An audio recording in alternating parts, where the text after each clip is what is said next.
Hey everyone, me Kevin here. The Federal Reserve just released the minutes of their June meeting, and I read through the entire 29-page release, made notes on it, and well, this video is the short version of what you need to know. Quick heads up, so many of you have been asking for a way to voice chat with me and ask your questions in a small group setting. I've released a way to do that. You can go to metkevin.com/chat, and you'll see a video explaining all the details as to how you could join me in a small voice chat mentoring group. All right, here we go on the Fed.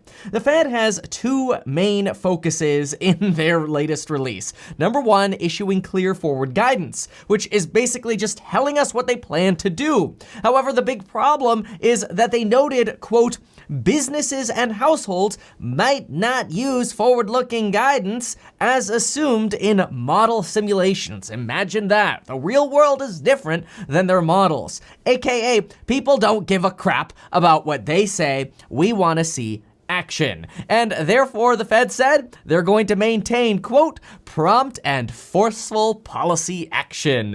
This is really just the Fed saying that they're gonna be the wind at our backs.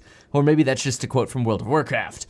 Anyway, this is a bigger one here. The Fed went on to say that there's a need for a highly accommodative policy going forward, and that it would be better, here we go, wait for it, it would be better, get your wheelbarrows ready, it would be better to provide so much support to possibly cause a, quote, temporary overshooting of their inflation goals. This is so juicy that I have to show it to you right here in that red bracket. Basically, they're saying they might print so much freaking money that inflation might end up temporarily and modestly, if you believe them, go above their 2% goal in the long run, but they said it would be okay because this would slow and essentially rubber band back down to their 2% inflation target. And if you don't believe them, then you might as well start investing in wheelbarrows. You know, like wheelbarrows of money. Anyway, the Fed went on to say that they plan to keep rates low. We've heard this before, but they also plan to keep treasury yields low. Now, they don't plan to institute caps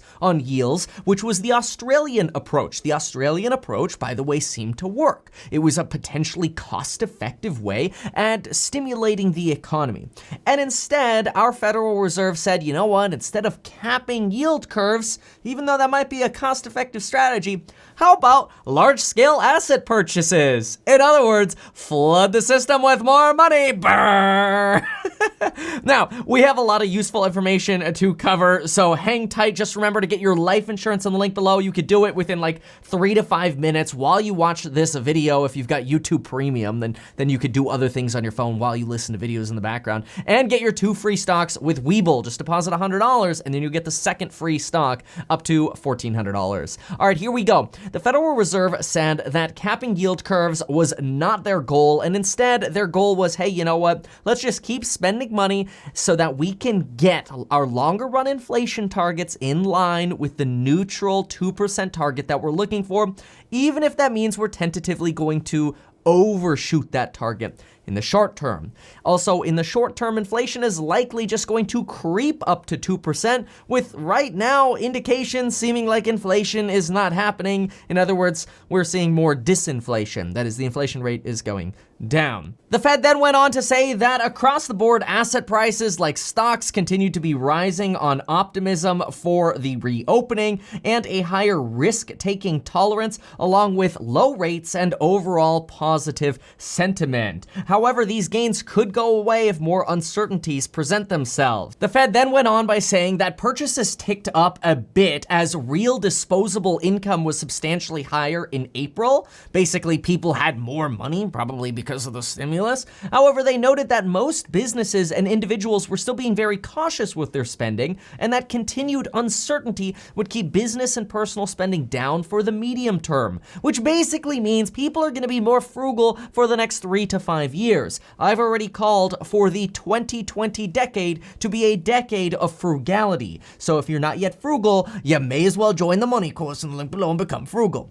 But anyway, see, we gotta keep translating what the Fed says because these people basically speak another language. Speaking of another language, the Fed mentioned that real residential investment appeared to be weakening significantly in the second quarter. Starts and building permit issuance for single-family homes along with starts for multifamily homes dropped sharply in April. Sales of existing homes contracted markedly in April, although new home sales edged up. And that's mostly the number of home sales that are contracting because we are seeing properties that hit the market sell faster, though I will say multifamily is probably more likely to get hit more, and that's my personal opinion. But the AKA out of this paragraph here is people are building less houses and they're also manufacturing less stuff and businesses are spending less money. And in fact, if we need any optimism right now, the most optimism seems to be coming from China, as the Fed pointed to China to see relatively positive data on a quick rebound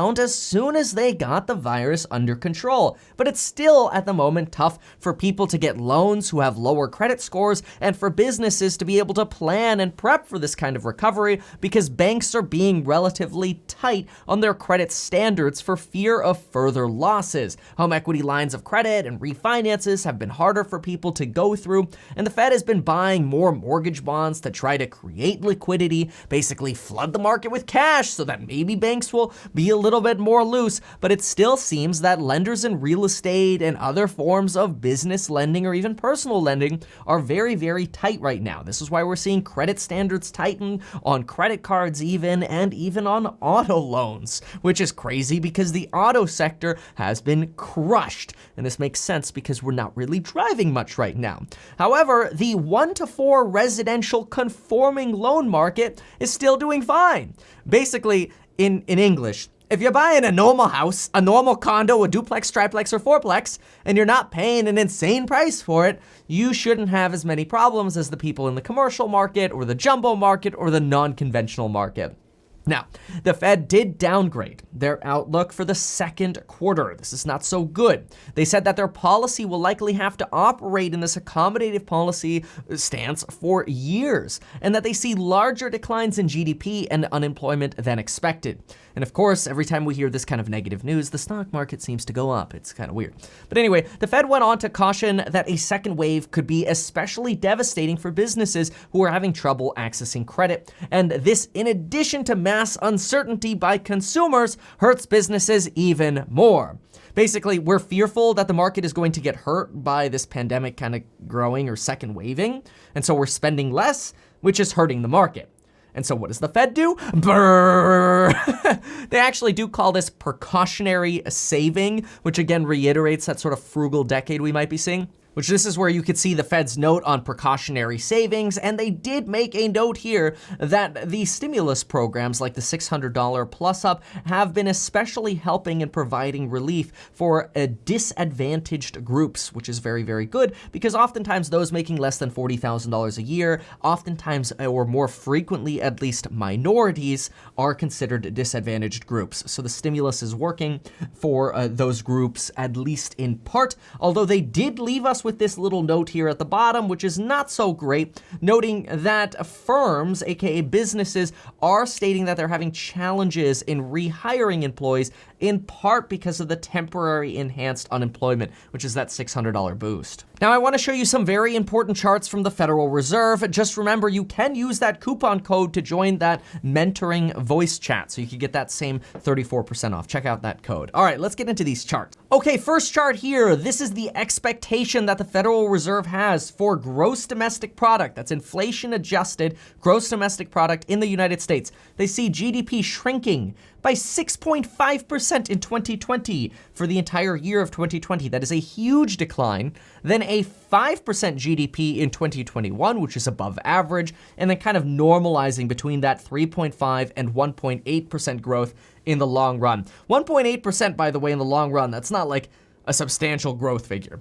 Anyway, the unemployment rate as of this June meeting was expected to be 9.3% by the end of the year in December. However, the Fed, since this meeting, has revised this, and I believe they currently don't think the unemployment rate is going to drop below 10% by the end of the year, though we'll see. In terms of inflation, this is kind of interesting to look at the ranges that they thought for inflation.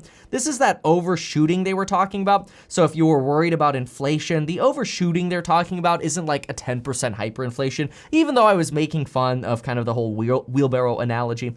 Take a look at their targets. You see that some of their targets are really going to like 2.2 or 2.3%. So nothing extremely alarming, at least coming from the Fed. And I don't know if we can believe that because they are the ones printing the money after all. It's kind of like, Mom, I'm printing all this money, but Jimmy or Jpow or Jerome, whatever. So if you print so much money, we're gonna have inflation. Don't worry, Mom. I don't think we're gonna have inflation.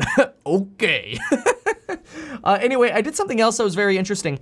In my opinion, a little biased. Anyway, take a look at this unemployment expectations chart that they have here. What I want you to notice here is these are the expectations for the unemployment rate.